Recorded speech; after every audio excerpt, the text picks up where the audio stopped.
ಓಂ ಹರಿ ಓಂ ಶ್ರೀ ಗುರುಭ್ಯೋ ನಮಃ ಹರಿ ಓಂ. ವಿಷ್ಣು ಸಹಸ್ರನಾಮ ಅರ್ಥಸಹಿತ ಶ್ರೀ ಬನ್ನಂಜೈ ಗೋವಿಂದಾಚಾರ್ಯ ಪ್ರವಚನ ಆಧಾರಿತ ಶ್ಲೋಕ 6. ಅಪ್ರಮೇಯೋ ಹೃಷಿಕೇಶ ಪದ್ಮನಾಭೋ ಮರಪ್ರಭು ವಿಶ್ವಕರ್ವ ಮನುಷ್ಟಷ್ಟ ಸ್ಥವಿಷ್ಟಸ್ಥವಿದೋ ಧ್ರುವಃ. ಅಪ್ರಮೇಯ.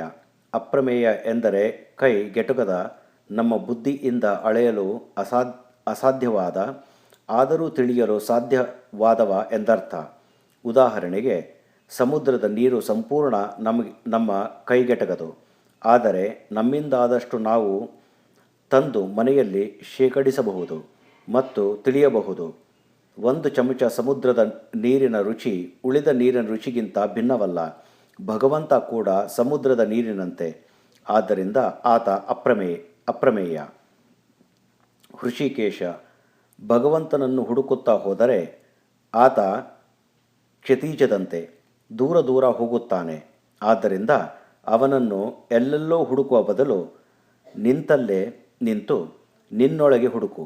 ನಿನ್ನ ಹೃತ್ಕಮಲದಲ್ಲಿ ಅವನಿದ್ದಾನೆ. ಹೃಷಿಕಗಳಿಗೆ ಈಶ ಹೃಷಿಕೇಶ. ಇಲ್ಲಿ ಹೃಷಿಕ ಎಂದರೆ ಇಂದ್ರಿಯಗಳು. ಆತ ಇಂದ್ರಿಯಗಳ ಸ್ವಾಮಿ. ಆತನನ್ನು ಇಂದ್ರಿಯದಿಂದ ನೋಡದೆ ಇಂದ್ರಿಯದಲ್ಲಿ ನೋಡಬೇಕು. ಉಪನಿಷತ್ತಿನಲ್ಲಿ ಹೇಳುವಂತೆ ನಮಗೆ ಪ್ರತಿಯೊಂದು ಇಂದ್ರಿಯಗಳನ್ನು ದಯಪಾಲಿಸಿ ಅದರಲ್ಲಿ ನಿಂತು ನಡೆಸುವವನು ಹೃಷಿಕಗಳ ಈಶನಾದ ಹೃಷಿಕೇಶ.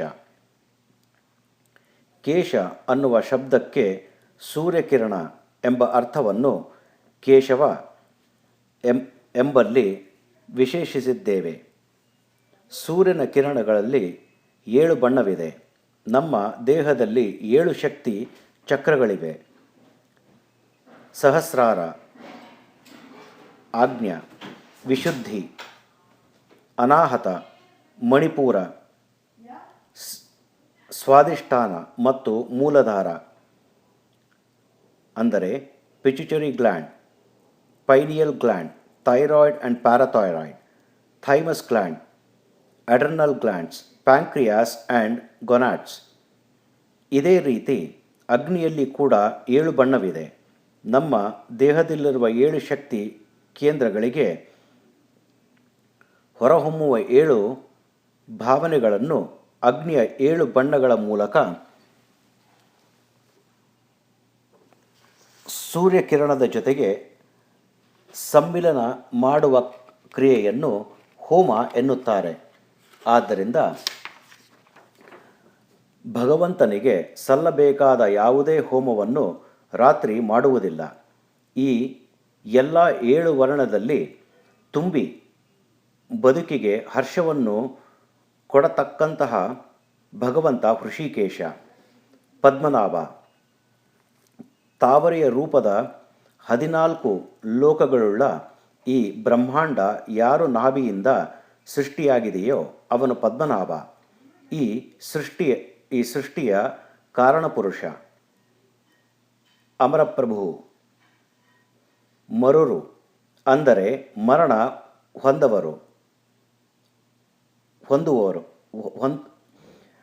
ಮರುರು ಅಂದರೆ ಮರಣ ಹೊಂದುವವರು. ಅಮರರು ಅಂದರೆ ಮರಣವಿಲ್ಲದವರು ಎಂದರ್ಥ. ಮರಣ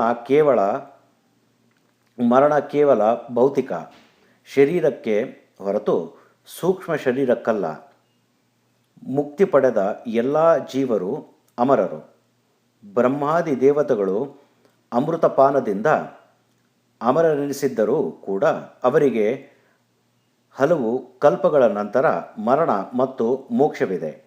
ಆದರೆ ಬ್ರಹ್ಮಾದಿ ದೇವತೆಗಳ ಆಯುಸ್ಸು ದೀರ್ಘವಾದ್ದರಿಂದ ಅವರನ್ನು ಅಮರರು ಎನ್ನುತ್ತಾರೆ. ಇಲ್ಲಿ ಅಮರಪ್ರಭು ಎಂದರೆ ಮುಕ್ತಿ ಪಡೆದ ಜೀವರಿಗೆ ಹಾಗೂ ಬ್ರಹ್ಮಾದಿ ದೇವತೆಗಳಿಗೆ ಒಡೆಯ ಪ್ರಭು ಎಂದರ್ಥ.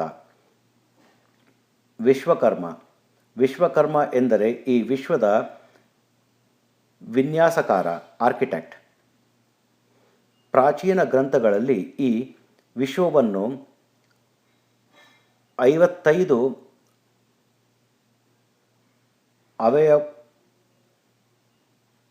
ಗಳಿರುವ ಪ್ರವೃತ್ತಿ ಮತ್ತು ನಿವೃತ್ತಿ ಎಂದು ಎರಡು ಹಣ್ಣುಗಳಿರುವ ಒಂದು ಮರವನ್ನಾಗಿ ವರ್ಣಿಸಿದ್ದಾರೆ. ಇಲ್ಲಿ ಪ್ರವೃತ್ತಿ ಎಂದರೆ ಭೌತಿಕ ಸುಖದ ಬೆನ್ನು ಹತ್ತುವ ಕರ್ಮಜೀವಿ, ನಿವೃತ್ತಿ ಎಂದರೆ ಭೌತಿಕ ಸುಖಕ್ಕೆ ಬೆನ್ನು ಹಾಕಿ ಮೋಕ್ಷದತ್ತ ಪ್ರಯಾಣಿಸುತ್ತಿರುವವ ಎಂದರ್ಥ. ಭಗವಂತನ ಈ ಅಪೂರ್ವ ವಿನ್ಯಾಸದ ಹಿಂದಿರುವ 55 ಪ್ರಮುಖ ಅಂಗಗಳನ್ನು ಮರದ ಉದಾಹರಣೆಯೊಂದಿಗೆ ವರ್ಣಿಸಿದ್ದಾರೆ. ಬನ್ನಿ ಈ ಅಪೂರ್ವ ವಿನ್ಯಾಸವನ್ನು ಸಂಕ್ಷಿಪ್ತವಾಗಿ ನೋಡೋಣ. ಏಕಾಯಾನ ಈ ವಿಶ್ವಕ್ಕೆ ಮೂಲ ಪ್ರಕೃತಿ. ಇದನ್ನೇ ಇಲ್ಲಿ ಮರವೆಂದು ಕರೆದಿರುವುದು. ವಿಫಲ ಮೇಲೆ ಹೇಳಿರುವ ಪ್ರವೃತ್ತಿ ಮತ್ತು ನಿವೃತ್ತಿ ಈ ಮರದಲ್ಲಿರುವ ಎರಡು ಹಣ್ಣುಗಳು. ತ್ರಿಮೂಲ ಸತ್ವ, ರಜಸ್ಸು ಮತ್ತು ತಮಸ್ಸು ಎಂಬ ಮೂರು ಬೇರುಗಳು. ಚತುರಸ ಧರ್ಮ, ಅರ್ಥ, ಕಾಮ ಮತ್ತು ಮೋಕ್ಷವೆಂಬ ನಾಲ್ಕು ರಸಗಳು. ಪಂಚಶಿಖ ಮಣ್ಣು, ನೀರು, ಬೆಂಕಿ, ಗಾಳಿ ಮತ್ತು ಆಕಾಶವೆಂಬ 5 ಬೆರಳುಗಳು ಅಥವಾ ಶಬ್ದ, ಸ್ಪರ್ಶ, ರೂಪ, ರಸ ಮತ್ತು ಗಂಧ. ಷಡಾತ್ಮ 6 ಸ್ವಭಾವಗಳಾದ ಮೋಹ, ಶೋಕ, ಹಸಿವು, ಬಾಯಾರಿಕೆ, ಅಜ್ಞಾನ ಮತ್ತು ವ್ಯಾಧಿ. 6 ಬೆಳವಣಿಗೆಯ ಹಂತಗಳಾದ ಬ್ರಹ್ಮಸ್ಥಿತಿ, ಹುಟ್ಟುವುದು, ಬೆಳೆಯುವುದು, ಬೆಳೆಯುತ್ತಾ ಬದಲಾಗುವುದು, ಬದಲಾಗುತ್ತಾ ಮುದಿಯಾಗುವುದು ಮತ್ತು ಕೊನೆಯದಾಗಿ ಮುದಿಯಾಗಿ ಸಾಯುವುದು.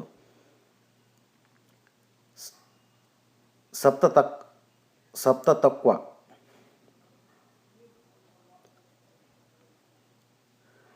7 ತೊಗಟೆಗಳಾದ ತ್ವಕ್ ಚರ್ಮದ ಹೊರಪದರು, ಚರ್ಮ, ಒಳಚರ್ಮ, ಮಾಂಸ, ರಕ್ತ, ಮೇದಸ್ಸು, ಮಜ್ಜ ಮತ್ತು ಅಸ್ಥಿ.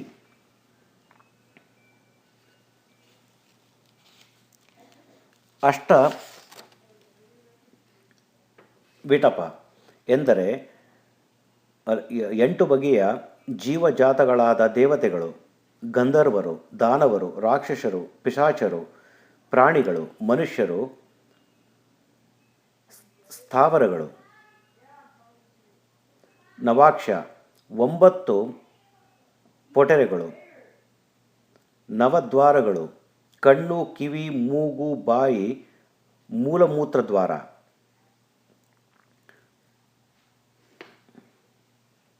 ದಸಚ್ಛದ 10 ಎಲೆಗಳು, 5 ಜ್ಞಾನೇಂದ್ರಿಯ ಮತ್ತು 5 ಕರ್ಮೇಂದ್ರಿಯಗಳು. ಇಂತಹ ವಾಸ್ತುಶಿಲ್ಪದ ಈ ವಿಶಿಷ್ಟವಾದ ವಿಶ್ವವನ್ನು ವಿನ್ಯಾಸಗೊಳಿಸಿರುವ ಭಗವಂತ ವಿಶ್ವಕರ್ಮ. ಈ ಪ್ರಪಂಚದಲ್ಲಿ ಒಂದು ವಸ್ತುವಿನಂತೆ ಇನ್ನೊಂದು ವಸ್ತುವಿಲ್ಲ. ಭಗವಂತನ ಅದ್ವಿತೀಯ ಅಖಂಡ ವಿನ್ಯಾಸಕ್ಕೆ ಉತ್ತಮ ಉದಾಹರಣೆ ಮನುಷ್ಯನ ಬೆರಳುಗಳು. ಬೆರಳಚ್ಚು ಫಿಂಗರ್ ಪ್ರಿಂಟ್. ಒಬ್ಬನ ಬೆರಳಚ್ಚು ಇನ್ನೊಬ್ಬನಿಗಿಂತ ಭಿನ್ನ. ಇದು ಸಾಮಾನ್ಯ ವಿನ್ಯಾಸವಲ್ಲ.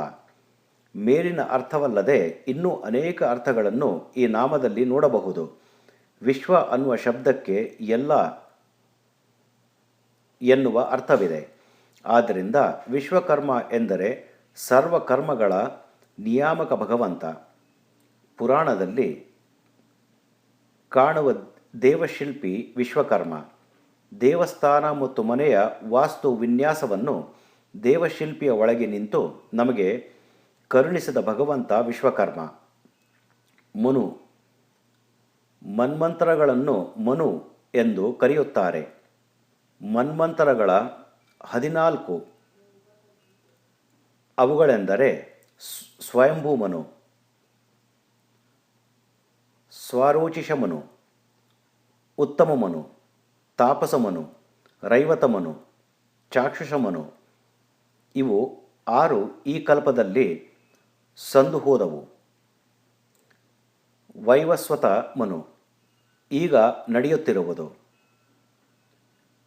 ಸಾವರ್ಣಿ ಮನು, ದಕ್ಷ ಸಾವರ್ಣಿ ಮನು, ಬ್ರಹ್ಮ ಸಾವರ್ಣಿ ಮನು, ಧರ್ಮ ಸಾವರ್ಣಿ ಮನು, ಮೇನು ಸಾವರ್ಣಿ ಮನು, ದೇವ ಸಾವರ್ಣಿ ಮನು, ಇಂದ್ರ ಸಾವರ್ಣಿ ಮನು ಈ 7 ಮುಂದೆ ಬರುವ ಮನ್ವಂತರಗಳು.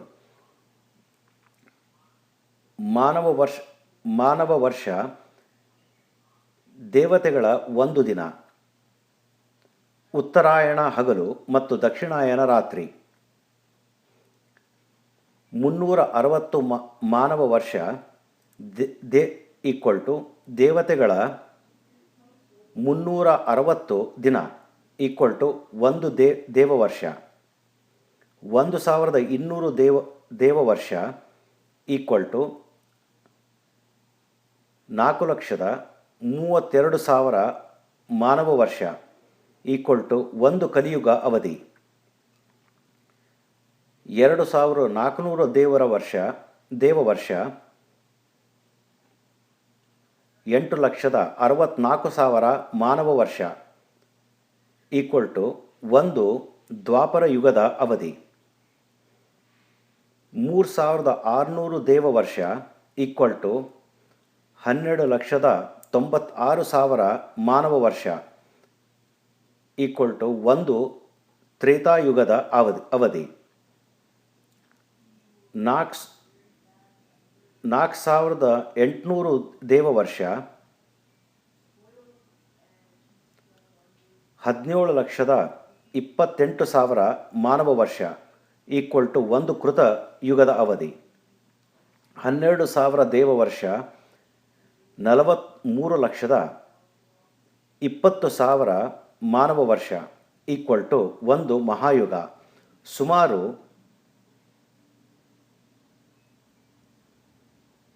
71 ಮಹಾಯುಗ ಒಂದು ಮನ್ವಂತರ, ಒಂದು ಮನುವಿನ ವರ್ಷ. 1,000 ಮಹಾಯುಗ ಒಂದು ಕಲ್ಪ, ಒಂದು ಬ್ರಹ್ಮದಿನ ಹಗಲು. 720 ಕಲ್ಪ ಒಂದು ಬ್ರಹ್ಮವರ್ಷ. ಒಂದು ಬ್ರಹ್ಮದ ಅವಧಿ 100 ಬ್ರಹ್ಮವರ್ಷ 31,400,000 ಕೋಟಿ ಮಾನವ ವರ್ಷ.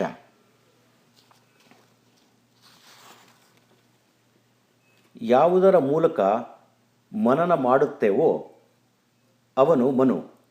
ಮನನ ಮಾಡುವವನು ಮಂತ್ರಗಳ ಮೂಲಕ.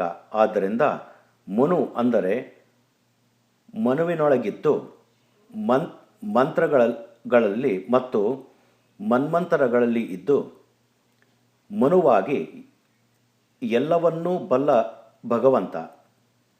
ತ್ವಷ್ಟ ಎನ್ನುವ ಪದ ಉಳಿಯಿಂದ ಮರವನ್ನು ಕೆತ್ತುವ ಶಿಲ್ಪಿ ಎನ್ನುವ ಅರ್ಥವನ್ನು ಕೊಡುತ್ತದೆ. ಈ ಹಿಂದೆ ವಿಶ್ವಕರ್ಮ ನಾಮಕನಾಗಿ ಭಗವಂತನನ್ನು ಶ್ರೇಷ್ಠ ವಿನ್ಯಾಸಕಾರನಾಗಿ ನೋಡಿದ್ದೇವೆ. ಇಲ್ಲಿ ತ್ವಷ್ಟ ಅಂದರೆ ಮಣ್ಣು, ನೀರು ಮತ್ತು ಬೆಂಕಿಯೆಂಬ ಉಳಿಯಿಂದ ಅದ್ಭುತ ಸೌಂದರ್ಯದಿಂದ ಕೂಡಿದ ಈ ವಿಶ್ವವನ್ನು ಕೆತ್ತಿದ ಅಪೂರ್ವ ಶಿಲ್ಪಿ ಎಂದರ್ಥ. ಪ್ರಳಯ ಕಾಲದಲ್ಲಿ ಎಲ್ಲವನ್ನೂ ಸಂಹರಿಸಿ ಭಗವಂತ ತ್ವಷ್ಟ.